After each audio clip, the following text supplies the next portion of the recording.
Bonjour à tous. Dans mes 4 vérités, je reçois aujourd'hui Maître Ange Rodrigue Dadje, l'avocat de l'ex-première dame de Côte d'Ivoire, Madame Simone Gbagbo. Bonjour Maître et merci infiniment d'avoir accepté notre invitation. Bonjour, merci à vous. Alors j'imagine que depuis la libération de votre cliente, vous êtes forcément soulagé. Très forcément soulagé. Comment vous exprimez ce soulagement-là? Je le trouve encore très contenu. Je me sens léger, je suis heureux. Voilà. Mais c'est un travail d'équipe. C'est surtout un travail d'équipe. C'est même pas un travail, c'est surtout un travail d'équipe. Et je voulais profiter de cette occasion-là pour remercier toute l'équipe de défense. Alors, notre équipe de défense est principalement composée d'avocats en Côte d'Ivoire et exceptionnellement de Maître Abiba Touré qui est au barreau de Bobigny et donc qui exerce en France et qui a consenti beaucoup de sacrifices pour cette équipe de défense. Je tenais à le dire, dans cette équipe de défense, nous avons notre doyen d'âge qui est Maître Dirabou Mathurin, nous avons Maître Bobré Félix, nous avons Maître Dako Toussaint, nous avons le jeune et brillant Maître Blédé Dora, nous avons également un de nos anciens qui, pour des raisons de santé, a dû se mettre un peu en retrait, Maître Blé Martin. Et cette équipe a consenti d'énormes sacrifices. Et je le dis parce qu'ici, sur place, ces avocats ont perdu leur chiffre d'affaires, se sont vus menacés, se sont vus critiqués, insultés. Il y a eu vraiment beaucoup d'animosité à leur égard. Il y a une perte sèche de leur chiffre d'affaires. Et je le dis pour Maître Abiba Touré, c'est exceptionnel parce qu'elle est mon binôme en toute procédure. Dans toutes les procédures dans lesquelles je suis, Maître Abiba Touré est mon binôme. Et sans Maître Abiba Touré, je ne sais pas si j'aurais tenu aussi longtemps dans cette équipe de défense. Elle a sacrifié beaucoup d'intérêts financiers pour la défense des pro-Gbagbo de façon générale, parce qu'elle est aussi l'avocat du couple présidentiel. Et je tenais à lui dire merci. Aujourd'hui, vous êtes un avocat comblé? Je suis un avocat semi-comblé. Parce que c'est vrai que ma cliente principale, Mme Simone Gbagbo, est en liberté. C'est vrai qu'il y a une centaine de prisonniers pro-Gbagbo prisonniers politiques qui sont en liberté. Il y a encore des prisonniers politiques dans les prisons ivoiriennes. Mais on dit qu'il n'y a pas de prisonniers politiques en Côte d'Ivoire. Je pense que ce débat sur l'existence de prisonniers politiques a été clos définitivement par le président de la République lui-même, le 6 août, quand lui-même il a annoncé qu'il y avait des prisonniers politiques qu'il allait amnistier. Pourquoi je dis que ma joie est partielle? Parce qu'au-delà des prisonniers politiques qui sont en Côte d'Ivoire, nous avons notre grand prisonnier politique qui se trouve à La Haye, le président de la République, Laurent Gbagbo, accompagné de son jeune fils et ministre, le ministre Charles Blé Goudé. Et pour moi, ma joie ne sera totale que lorsque le président Laurent Gbagbo et le ministre Charles Blé Goudé auront été acquittés des charges qui pèsent contre eux et également mis en liberté immédiatement. Parlons de cette amnistie-là. Comment évolue aujourd'hui sa mise en œuvre? Alors, ce que je peux dire de façon générale, c'est que le président de la République a pris une ordonnance d'amnistie. Il revient au ministère de la Justice et aux magistrats en charge de ces différents départements d'appliquer cette ordonnance d'amnistie. J'aurais souhaité, pour moi, si on est dans un élan vraiment de réconciliation, j'aurais souhaité que le ministère de la Justice ou les magistrats en charge de cette procédure se rapprochent des avocats de la défense des prisonniers politiques et que nous puissions ensemble suivre l'exécution de cette ordonnance d'amnistie, afin notamment de fixer ensemble le champ d'application des faits amnistiés et des périodes amnistiées, ce qui nous permettrait de réduire les marges d'erreur. Le président a parlé de 800 prisonniers politiques qui sont amnistiés. Il s'agit pour moi d'un chiffre indicatif. Parce qu'en réalité, à l'analyse microscopique du champ de l'amnistie et des faits amnistiés, on pourrait se rendre compte qu'il y a peut-être 100 prisonniers de plus qui ont été occultés. Je vous donne un exemple tout simple. Vous avez le général Vagba Faustinho, qui a été poursuivi à l'occasion de la crise post-électorale. Alors je dois rappeler que l'amnistie ne prend pas en compte les militaires à qui on reprocherait d'avoir commis des crimes de sang. Mais nous disons pratiquement la même chose. L'exclusion des militaires était une exclusion à condition cumulative. Il fallait être militaire, premièrement, et deuxièmement, il fallait absolument être dans une procédure de crime de sang. Ce qui veut dire, à contrario, que la seule qualité de militaire ne suffit pas à être exclu du champ de l'amnistie. En ce qui concerne le général Gbagbo-Fossigno, je pèse bien mes mots, il n'a été poursuivi et jugé qu'en 2015 au cours d'une assise à laquelle participaient également Mme Simone Gbagbo, Michel Gbagbo, Abdourahmane Sangaré, Afin Guessan et tous les autres et tous les opposants politiques. Donc pour atteinte à la sûreté de l'État. Pour atteinte à la sûreté de l'État. Il a été condamné et il purge une peine d'emprisonnement. C'est la seule procédure dont il a fait l'objet. Il n'a jamais fait l'objet d'une procédure de crime de sang. En conséquence, le général Gbagbo-Fossigno doit bénéficier de cette loi d'amnistie parce qu'il remplit les conditions pour bénéficier de cette loi d'amnistie. Pour l'instant, ce n'est pas le cas. Pour l'instant, ce n'est pas le cas.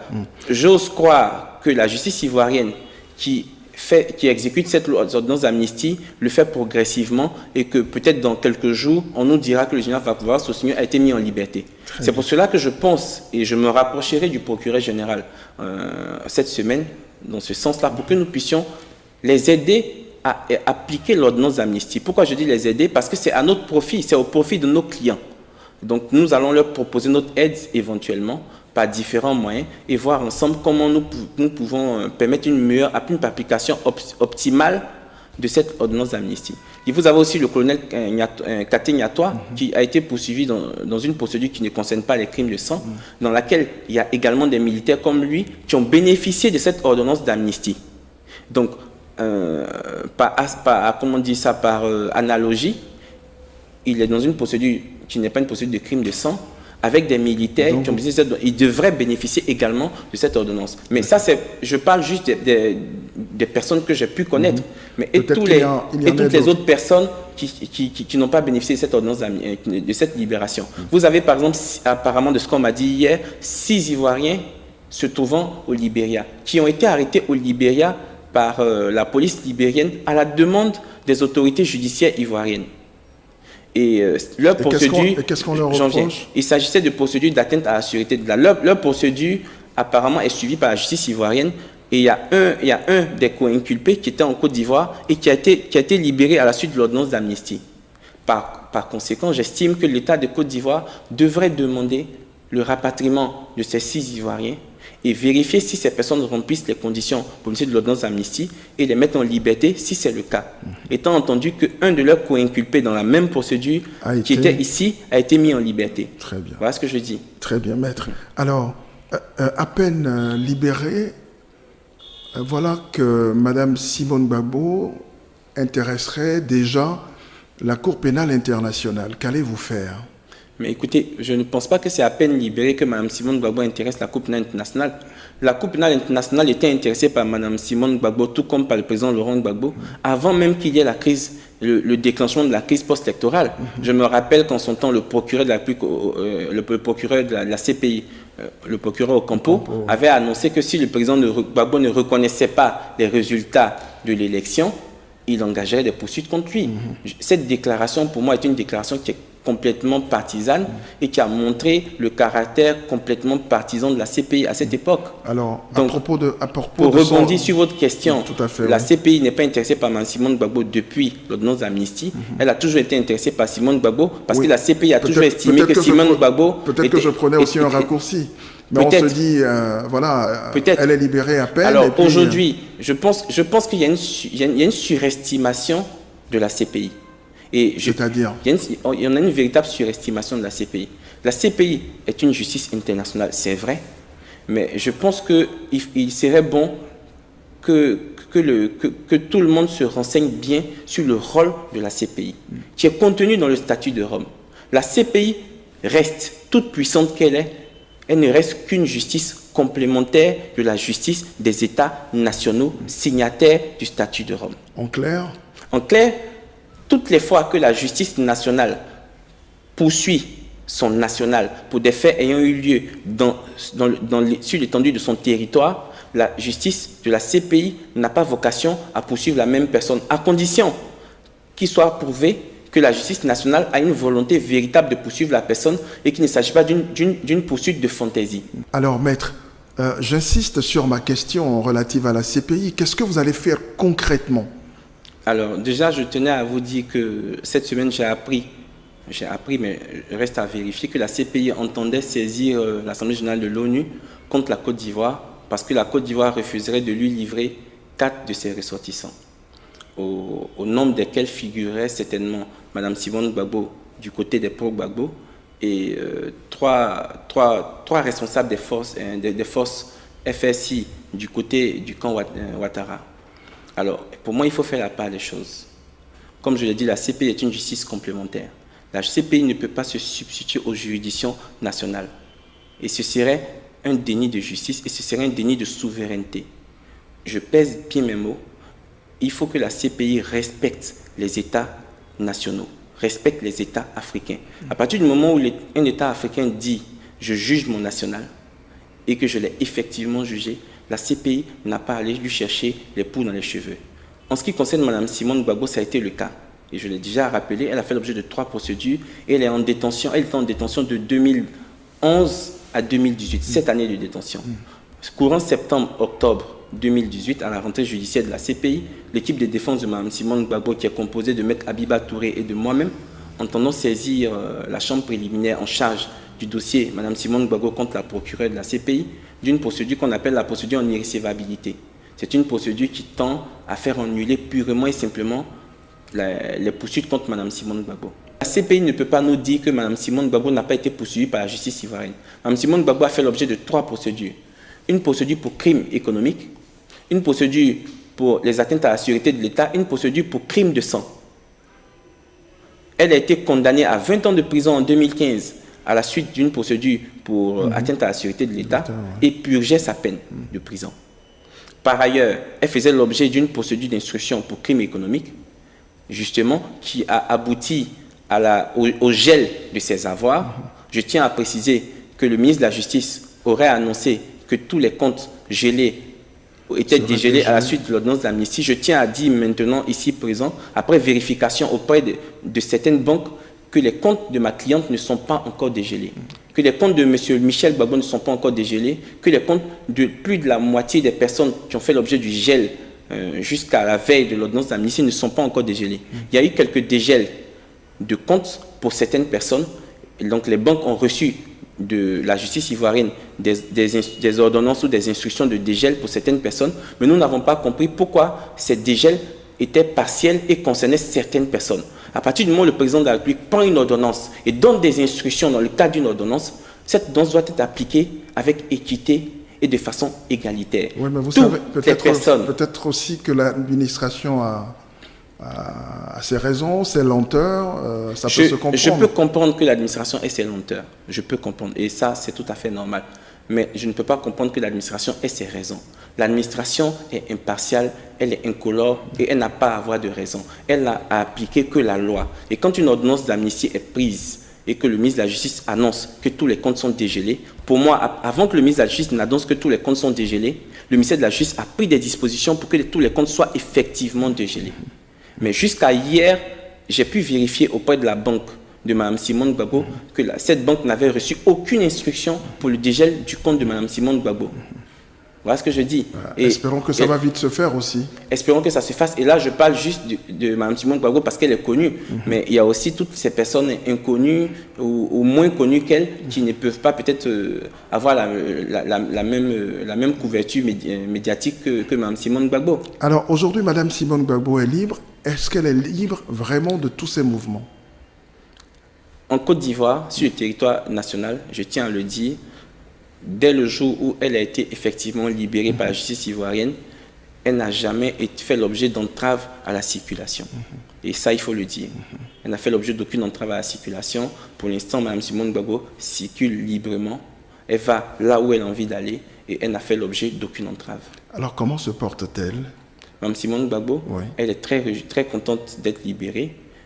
Elle sort de 7 années d'emprisonnement, depuis Odiéné jusqu'à l'école de gendarmerie, avec tout ce qu'on a pu connaître comme épisode un peu douloureux. Mais aujourd'hui, la finalité, c'est qu'elle est heureuse d'être sortie. Elle a besoin de prendre un moment pour se retrouver dans son intimité familiale et avec ses proches. Et retrouver aussi ses repères. Oui, retrouver ses repères. Quand on sort de prison après 7 ans, on a forcément besoin de retrouver quelques repères. Voilà. Le plus important aujourd'hui, c'est ça. C'est qu'elle prenne le temps du repos et de l'intimité familiale et de celle avec ses proches. Est-ce que vous vous attendiez à cette ordonnance d'amnistie de la part du chef de l'État? Je vous répondrai franchement, cette année, je ne m'y attendais pas.